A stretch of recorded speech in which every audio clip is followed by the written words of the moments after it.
नमस्कार दोस्तों। जीएसटी में बड़ा बदलाव होने जा रहा है। जी हाँ, अब 12% और 28% जीएसटी स्लैब खत्म हो सकते हैं। सरकार चाहती है कि बस दो ही स्लैब रहे, 5% और 18%। तो इस वीडियो में हम समझेंगे कि ये बदलाव क्या है, क्यों किया जा रहा है और आपके जेब पर इसका क्या असर पड़ेगा। दोस्तों, 2017 में जब जीएसटी आया था तो कहा गया था वन नेशन वन टैक्स। इससे पहले वीएटी, सर्विस टैक्स, एक्साइज जैसे अलग अलग टैक्स लगते थे। अलग अलग राज्यों में अलग दरें थी। जीएसटी ने सबको एक टैक्स सिस्टम में जोड़ दिया। लेकिन दिक्कत यह है कि जीएसटी में कोई कई स्लैब है, 5%, 12%, 18% और 28%। इतने सारे रेट होने से कंफ्यूजन बढ़ गया। अब ग्रुप ऑफ मिनिस्टर यानी जीओएम ने कहा है 12% और 28% वाले स्लैब हटा दो।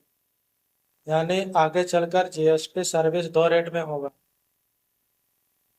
5% एसेंटियल 5% एसेंटियल चीजों पर और 18% बाकी चीजों पर। मतलब कैलकुलेशन और सिस्टम दोनों सिंपल। इसको हम लोग अभी एग्जाम्पल के तौर पर समझते हैं। मोबाइल फोन और फर्नीचर पर अभी 12% जीएसटी है। अगर ये 18% स्लैब में चले गए तो महंगे हो जाएंगे। वही लग्जरी कार और एसी पर अभी 28% जीएसटी लगता है। अगर ये 18% स्लैब में आ जाए तो सस्ते हो सकते हैं। रोजमर्रा की जरूरी चीजें जैसे दवा, अनाज, एजुकेशन, इन पर पहले ही कम या जीरो जीएसटी है, तो इनका असर नहीं होगा। फिर इस जीएसटी में किस किस पे असर पड़ेगा। आम आदमी के लिए कुछ रोजमर्रा की चीजों चीजें महंगे, लग्जरी प्रोडक्ट्स सस्ते। बिजनेस वालों के लिए टैक्स फिलिंग आसान, कैलकुलेशन सिंपल। सरकार के लिए रेवेन्यू स्टेबल रहेगा, लेकिन ट्रांसिशन का थोड़ा चैलेंज होगा। और इकोनॉमी के लिए फॉरेन इन्वेस्टर को भी फायदा होगा क्योंकि सिस्टम आसान हो जाएगा। तो दोस्तों, ये था पूरा मामला। अगर जीएसटी सिर्फ दो स्टेबल में आ गया तो ये इंडिया के टैक्स सिस्टम को बड़ा बदलाव होगा।